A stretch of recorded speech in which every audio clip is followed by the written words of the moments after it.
میرے رب نے روزہ اس لیے دیا ہے کہ ہم اس کے ماننے والے بن جائیں۔ دیکھو نا، ایک مہینہ آپ کمرے میں بیٹھے ہیں، بھوک بھی لگی ہوئی ہے، پیاس بھی لگی ہوئی ہے، نہ آپ کھا رہے ہیں نہ پی رہے ہیں۔ کتنی بڑی ایمان کی چیز ہے۔ اور آپ کوشش کرتے ہیں کہ رمضان میں سچ بولوں، جھوٹ نہ بولوں، غلط نہ تولوں، ہیرا پھیری نہ کروں، بے ایمانی نہ کروں۔ بہت تھوڑے بدقسمت ہیں جن کو خیال نہیں آتا، وہ اسی روٹین پہ چلتے ہیں۔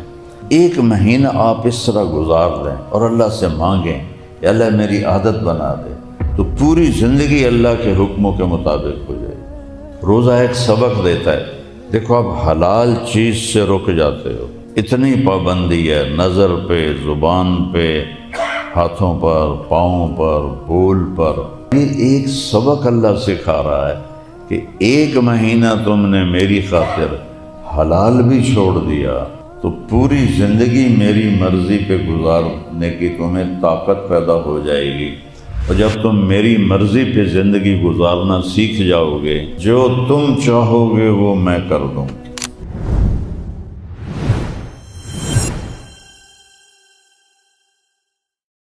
میرے نبی 3 کھجوریں کھا کے افطاری سحری کر لیتے تھے، 3 کھجوریں کھا کے افطاری کر لیتے تھے۔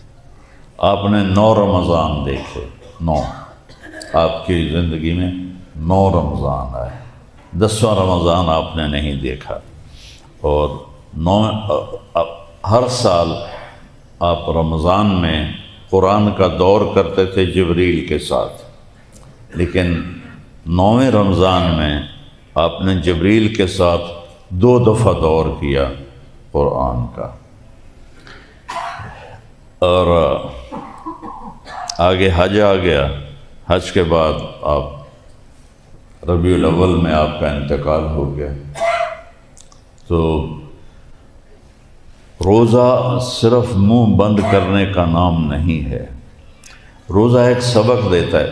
دیکھو، آپ حلال چیز سے رک جاتے ہو، اتنی پابندی ہے نظر پہ، زبان پہ، ہاتھوں پر، پاؤں پر، بول پر۔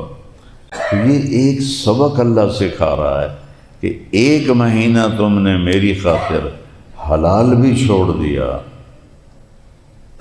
جھوٹ چھوڑ دیا، غلط تولنا چھوڑ دیا، تو یہ ایک مہینہ صحیح گزار لو تو پوری زندگی میری مرضی پہ گزارنے کی تمہیں طاقت پیدا ہو جائے گی۔ اور جب تم میری مرضی پہ زندگی گزارنا سیکھ جاؤ گے تو پھر کیا ہوگا کہ جو تم چاہو گے وہ میں کر دوں۔ ان سلمت لی فیما ارید کفیتک فیما ترید۔ تو جو میں چاہتا ہوں فیصلہ بعد میں کر دے، پھر جو تو آکھیں گا میں کر دوں گا۔ کن فیکون کی طاقت جنت میں مل جائے گی۔ اب سوچو، کن فیکون کی طاقت مل جائے گی۔ ادھر جانا ٹک، ابھی میں انگلینڈ سے واپس آیا ہوں پرسوں، تو یہاں سے دبئی جاتے ہیں، وہاں کبھی 3 گھنٹے کا سٹے ہوتا ہے، کبھی 2 گھنٹے کا ہوتا ہے، کبھی 4 گھنٹے کا ہوتا ہے، بہ کے اباسیاں لینے ہیں، پھر 7 گھنٹے کا سفر آگے کرتے ہیں۔ کینیڈا جانا ہو تو صبح کے 3:30 پر فلائٹ ہے اور 15 گھنٹے کا سفر ہے، تارے نظر آنے لگتے ہیں۔ وہاں ہوگا کن فیکون، کن فیکون۔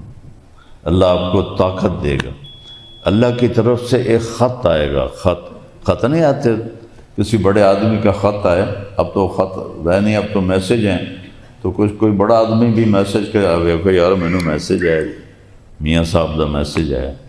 تو میری بات سنو، اپنی عزت کو پہچانو۔ اللہ کی قسم، میری آپ کی عزت پیسے پر نہیں ہے، کہ عزت ذلت اللہ بھیجتا ہے۔ عزت کا مالک اللہ ہے، جس کو چاہتا ہے دیتا ہے۔ ذلت کا مالک اللہ ہے، جس کو چاہتا ہے دیتا ہے۔ تو انسان کی قیمت اس کے پیسوں سے نہیں ہے، حکومت سے نہیں ہے، خاندان سے نہیں ہے۔ انسان کی قیمت ہے اللہ کی مان لینے سے۔ اللہ تعالیٰ فرما رہا ہے تو میری مان لے، میں تمہیں کن فیکون کی طاقت دے دوں گا۔ اللہ خط لکھے گا اپنے بندے کو، مطلب وہ تو جیسے اس کی شان ہے یہ تو نہیں کہ اپنے ہاتھ سے لکھے گا، لیکن اللہ کی طرف سے خط آئے گا تو وہ فرشتہ آ کے پیش کرے گا۔ اللہ نے آپ کو خط بھیجا ہے، اس پر کیا لکھا ہوگا؟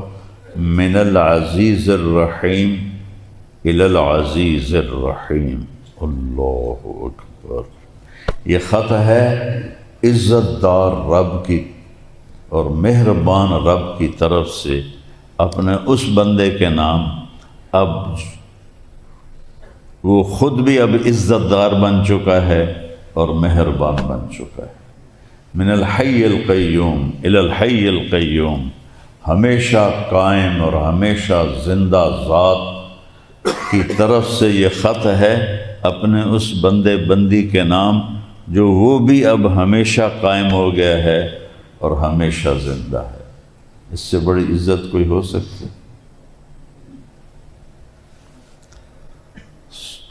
فرشتہ آئے گا اللہ کی طرف سے، اللہ نے بھیجا ہے، اور وہ جنت کے دروازے پہ کھڑا ہو جائے گا، اندر نہیں جا سکے گا۔ وہ دروازے پر بھیجنے والا کون ہے؟ اللہ۔ کس کو بھیج رہا ہے؟ اپنے بندے بندی کو، ٹھیک؟ تو وہ فرشتہ تیمور بادشاہ تھا نا، اس کا خط لے کے جب جاتا تھا نا قاصد، تو وہ دربار میں باہر گھوڑے سے نہیں اترتا تھا، نہ کسی سے اجازت لیتا تھا، گھوڑے سمیت دربار میں آتا تھا اور خط کو یوں پھینکتا تھا، اور کسی کو جرأت نہیں ہوتی تھی کہ اس پر کوئی اعتراض کر سکے، ویسی ظالم بلا تھا۔ تو میرا اللہ اپنے بندے کے نام خط لکھے گا، جو اس کو عزت دینے کے لیے۔ یہ خط ہے حی قیوم کی طرف سے حی قیوم کے نام۔ تو اللہ کن فیکون کی طاقت دے دے گا، ایک سیکنڈ میں جو چاہو۔ ایک صحابی نے پوچھا یا رسول اللہ جنت میں گھوڑے ہیں؟ آپ نے کہا ہیں۔ کیسے ہیں؟ آپ نے کہا اس کے زمرد کے پر ہیں، جب تم اس پر بیٹھو گے تمہیں لے کے اڑے گا۔ رفتار کیا ہوگی؟ جہاں تیری نظر کا اینڈ ہوگا وہاں اس کا قدم پڑے گا۔ اور یہاں تو یہ دیواروں نے مجھے روک دیا ہے، میں باہر نہیں دیکھ سکتا، صرف جو دروازوں میں نظر آ رہے ہیں، اور وہاں نظریں دیوار سے پار ہو جائیں گی۔ سمندر راستے میں ہوں، پہاڑ ہوں، نظر پار ہو جائے گی۔ تو سوچو اس کا قدم کتنا لمبا جائے گا، کہاں تک جائے گا۔ تو میرے رب نے روزہ اس لیے دیا ہے کہ ہم اس کے ماننے والے بن جائیں۔ دیکھو نا، ایک مہینہ آپ کمرے میں بیٹھے ہیں، بھوک بھی لگی ہوئی ہے، پیاس بھی لگی ہوئی ہے، نہ آپ کھا رہے ہیں نہ پی رہے ہیں۔ کتنی بڑی ایمان کی چیز ہے۔ اور آپ کوشش کرتے ہیں کہ رمضان میں سچ بولوں، جھوٹ نہ بولوں، غلط نہ تولوں، ہیرا پھیری نہ کروں، بے ایمانی نہ کروں۔ بہت تھوڑے بدقسمت ہیں جن کو خیال نہیں آتا، وہ اسی روٹین پہ چلتے ہیں۔ جب ایک مہینہ آپ اس طرح گزار دیں اور اللہ سے مانگیں کہ اللہ میری عادت بنا دے، تو پوری زندگی اللہ کے حکموں کے مطابق ہو جائے گی، پوری زندگی۔ اور اللہ نے رات کی تراویح رکھی ہے، شوق سے پڑھو، تھک گئے ہو بیٹھ کے پڑھو، جاؤ نہیں 20 پڑھ کے جاؤ، اللہ کو دکھاؤ کہ یا اللہ میں تیری محبت میں بیٹھا ہوں، چاہے میں تھک گیا۔ تو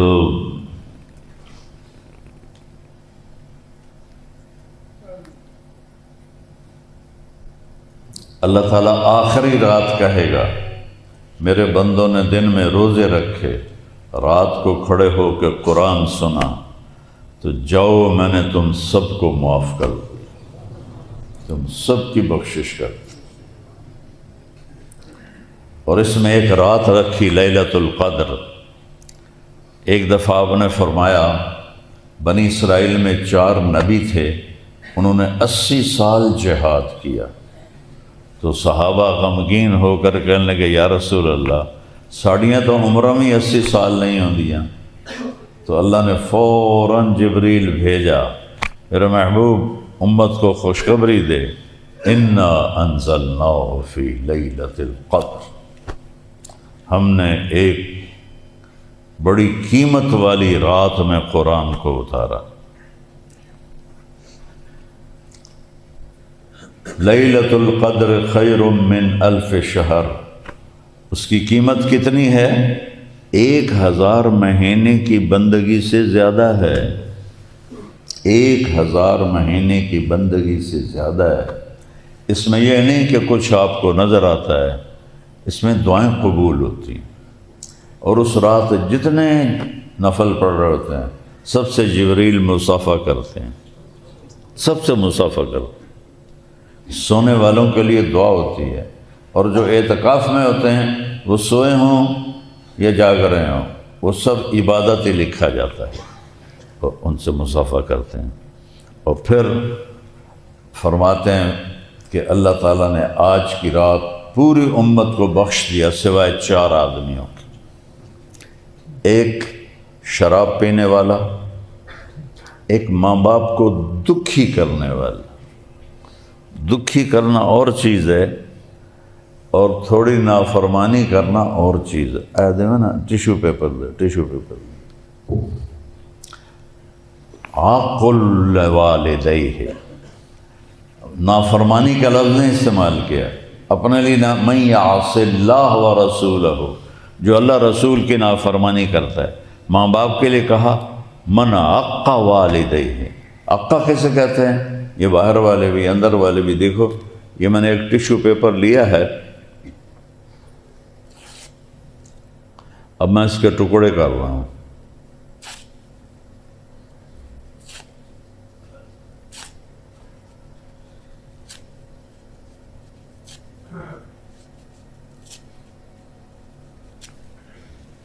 اب یہ ٹیشو پیپر نہیں ہے، یہ پرزے ہیں، پرزے۔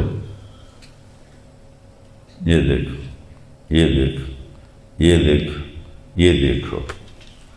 تو عاق لوالدہ اس سے کہتے ہیں جو اپنے ماں باپ کے دل کا یہ حال کر دے، کہ ان کے دل کے ٹکڑے ٹکڑے کر دے۔ ہمارے پڑوسی ذمہ دار ہیں، پرانا تعلق ہے باپ سے، وہ مجھے ملنے آئے، کہنے لگے مولانا صاحب میرا بیٹا اگچ سڑدا پہ ہوئے، اگچ اپنی زبان میں کہہ رہے تھے، میرا پتر اگچ سڑدا پہ ہوئے، میں تو دی ماں دعا نہیں کریں گے بچ جاوے۔ میرا بیٹا آگ میں جل رہا ہو تو میں اور اس کی ماں ہم دعا نہیں کریں گے کہ اللہ اس کو بچا لے۔ اس کو کہتے ہیں عقوق الوالدین، کہ والدین کا دل ایسے پرزے پرزے کر دینے والے کو چھوٹی موٹی نافرمانی تو سب سے ہو جاتی ہے، وہ اس پہ یہ سزا نہیں، یہ اس پہ سزا ہے کہ جو والدین کے آنسو نکال دے اور ان کو ذلیل و خوار کر دے کم بخت۔ ایک یہ ہے جس کی شب قدر میں بھی بخشش نہیں ہوگی۔ اگر ماں باپ کو دکھی کیا ہوا ہے، نوجوان بیٹھے ہو، پاؤں پڑ جاؤ، معافی مانگ لو۔ ماں باپ کی ہائے تمہارے عمل برباد کر دیتی ہے۔ ایک صحابی کی بیگم نے پیغام بھیجا کہ میرا خامد مر رہا ہے، کلمہ نہیں پڑھا جا رہا۔ صحابی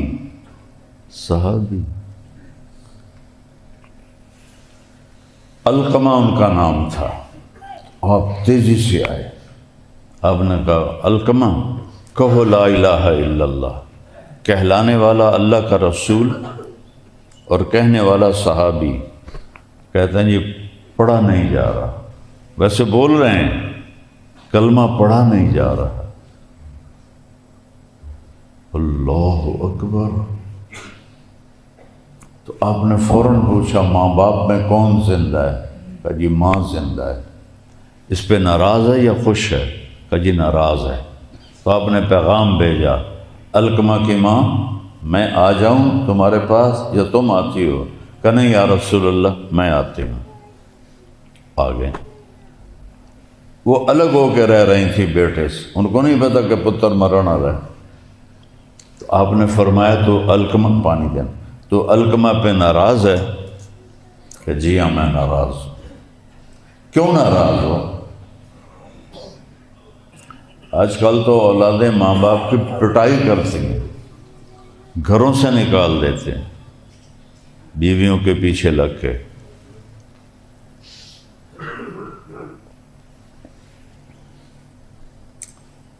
فزیکلی مارتے ہیں۔ اور یہ اپنی قوم میں ایک تھا اکلوتا بیٹا، بڑا ذمہ دار اس کا باپ، وہ اپنے باپ کو جوتوں سے مارتا تھا۔ اب کئی سال سے نہ اس کی جان نکلتی ہے نہ بچتی۔ عبرت کا مقام ہے۔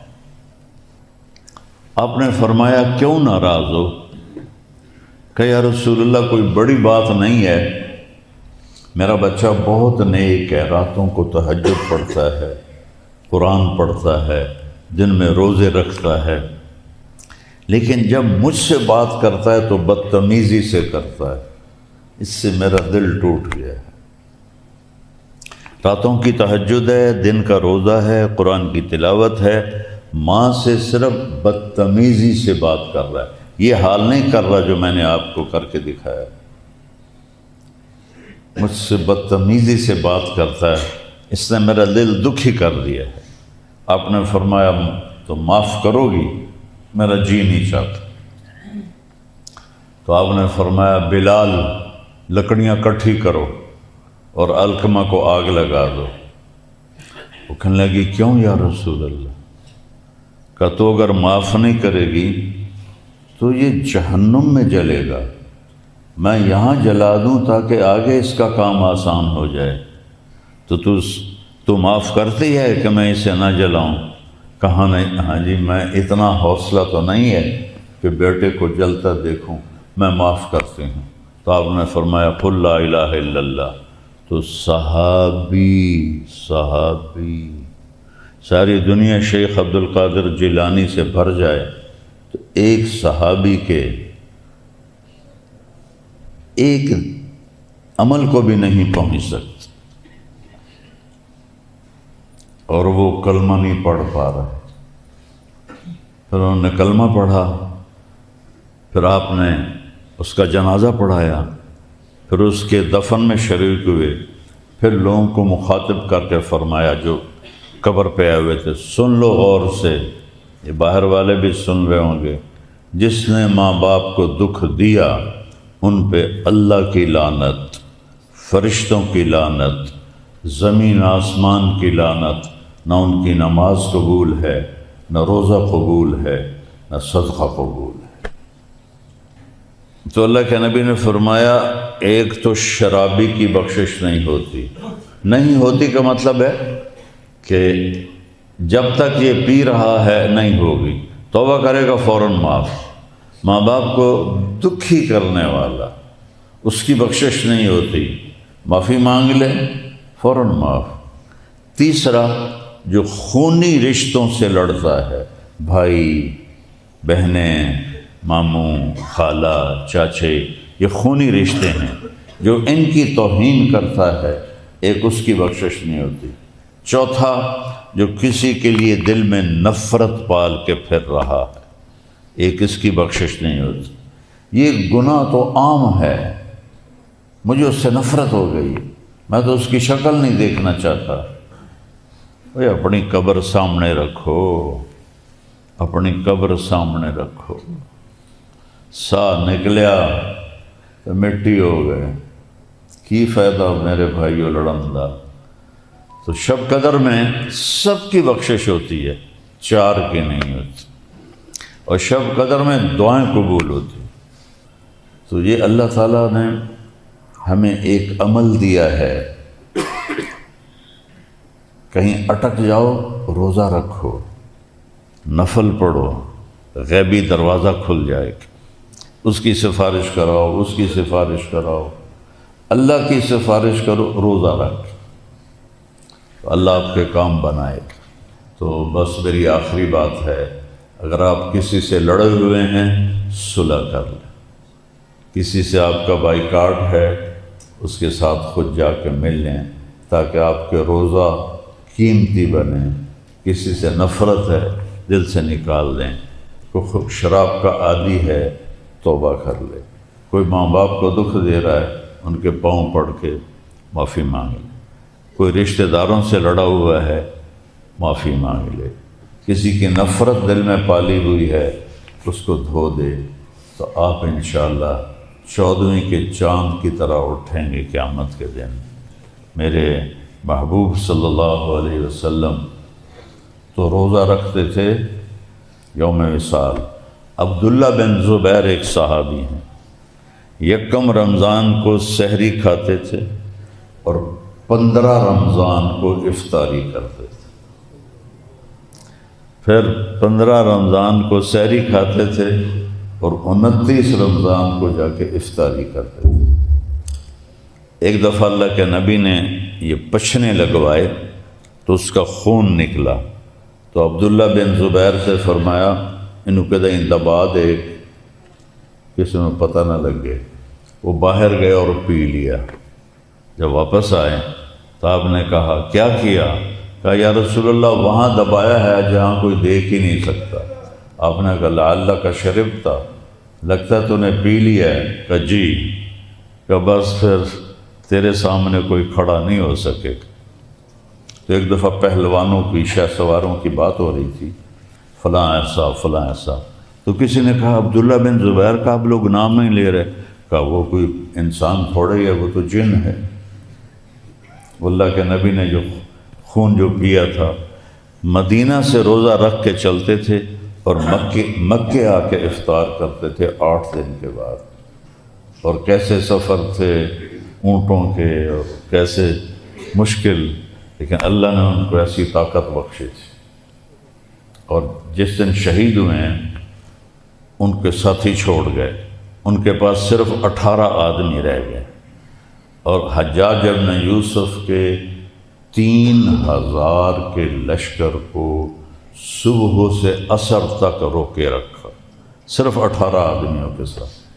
آخر حجاج بدبخت نے کہنے لگا انہوں پتھر مارو یہ سونج کوئی نہیں ڈھانا، تو وہ اوپر سے انہوں نے نا وہ غلیل ہوتی تھی اس کے پتھر حرم شریف کے اندر تھے، تو کچھ دیر کے بعد ایک پتھر یہاں لگا، اتنا بڑا پتھر تھا، تو ایک دم خون نکلا، تو انہوں نے شعر پڑھا، شاعری تو ان کی فطرت میں تھی، وَلَسْنَا عَلَى الْآقَابِ تَضْمَا قُلُومُنَا وَلَكِنْ عَلَى الْأَقْدَامِ تَقْطُرُ الدِّمَاءُ۔